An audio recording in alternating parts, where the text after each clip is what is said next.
Assalamualaikum and hi. We are from Group 6. We will be presenting Conceptual Foundation of ESG or Sri Suku and Green Suku. So this is our table of content.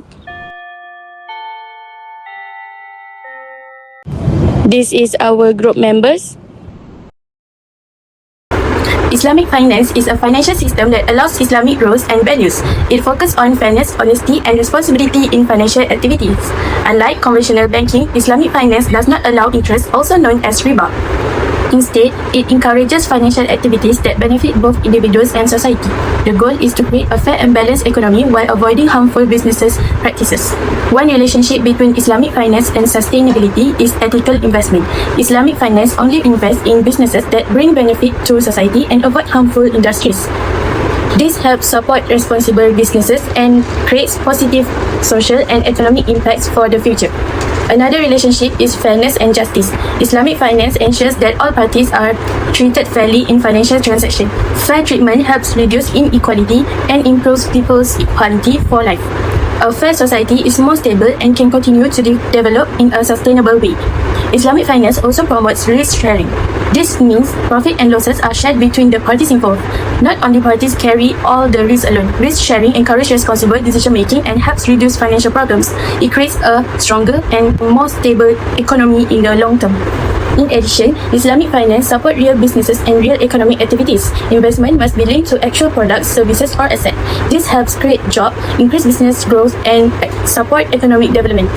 A strong economy can slow growing and provide benefit for future generations. Lastly, honesty and transparency are important principles in Islamic finance. All financial agreements must be clear and truthful.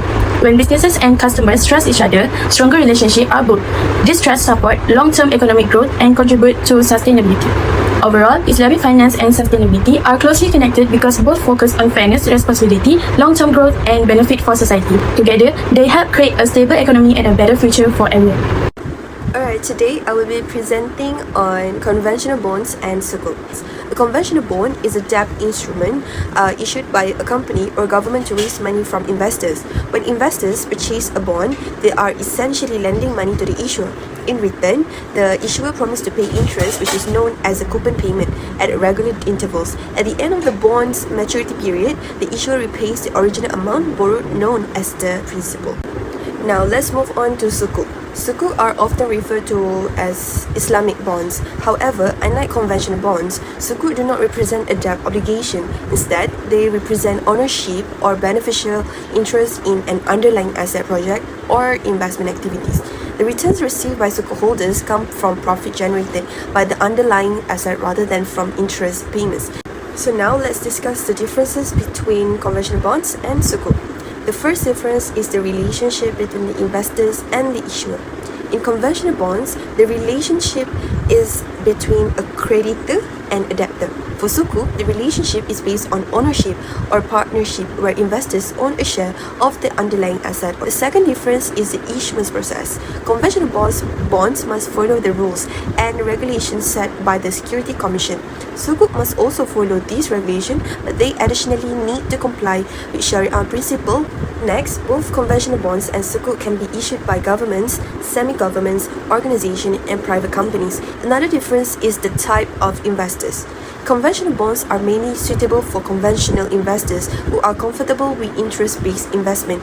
Sukuk can attract both Muslim and non-Muslim investors, but lastly, the return received by investors is different. Investors in conventional bonds receive fixed or floating interest payments. In contrast, sukuk investors earn profit generated from the underlying asset or business activities.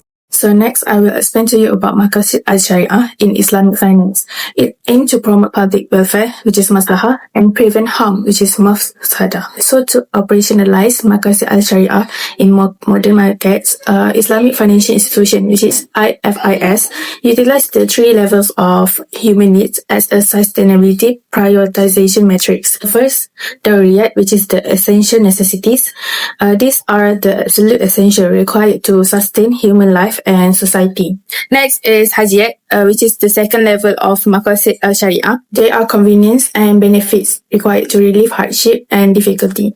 While not critical for human survival, lacking them makes life highly burdensome, functioning to support the five essentials. Next, for the third level, which is tahsiniyat, called as the embellishment or luxuries. The aim of tahsiniyat is to elevate the quality of human life by promoting the refinement, good ethics, and also moral beauty. Under value-based interpretation (VBI), this translates to financing renewable energy infrastructure to combat climate change, which is protecting NAFs, funding clean water system, and also supporting sustainable agriculture to secure food chains. Next, for the application in sustainable finance for Hajiat, financial instruments are designed to eliminate market friction, reduce poverty gaps, and also ease the socio-economic burdens of vulnerable communities.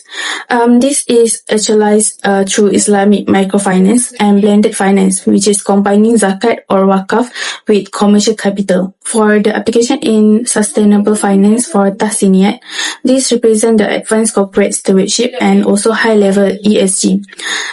It moves institution beyond basic regulatory survival to proactive corporate excellence. Examples of sectors and project finance through ESG or SRI Sukuk. The first example is Tadau Energy. In 2017, Tadau Energy issued Malaysia's first green SRI Sukuk, raising around 250 million ringgit to finance a 50 megawatt solar power plant in Sabah. This project supports renewable energy generation and helps reduce carbon emission by decreasing dependence on fossil fuels. The second example is ER2E, a company involved in waste management. Through sustainability SRI Sukuk financing, ER2E support projects such as waste treatment, recycling facilities, and waste-to-energy technologies. These projects help reduce environmental pollution and promote a circular economy by converting waste into useful resources and energy. The third example is Sunway Healthcare. Sustainability Sukuk financing is used to support hospital expansion and the development of healthcare facilities. These projects improve access to quality healthcare services and create positive social impact by enhancing the well-being of communities. In conclusion, these examples show that ESG and SRI Sukuk can finance various sectors including renewable energy, waste management, and healthcare. They contribute to both environmental sustainability and social development while remaining consistent with Islamic finance principles. So, what are they? ESG is a measurement tool based on the environmental, social governance, and economic sustainability, also share the same 5 principles as Islamic finance. Then, SRI Sukuk is bond that support ESG value and attracting investors on those ESG approved projects.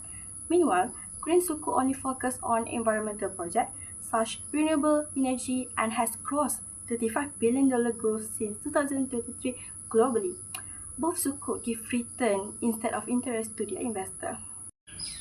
These are the key characteristics of Sukuk. First, compliant with Sharia principle. Make sure the activities are halal and socially responsible. So, protect the 5 objectives and prohibit the haram industries.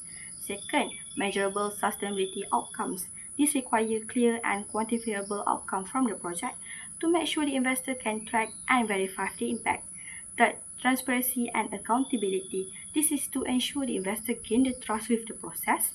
Also, require the disclosure of reporting to investor so they can track the fund used to avoid excessive risk-taking. Then, alignment with ESG SGD objective mean must match client values, build a fair and sustainable society. Also, avoid harm to people or environments. Lastly, ethical and responsible investment focus is make sure avoid invest in industry that conflict with ethical value and focus on positive impacts investment. That is all from us, and thank you for your attention.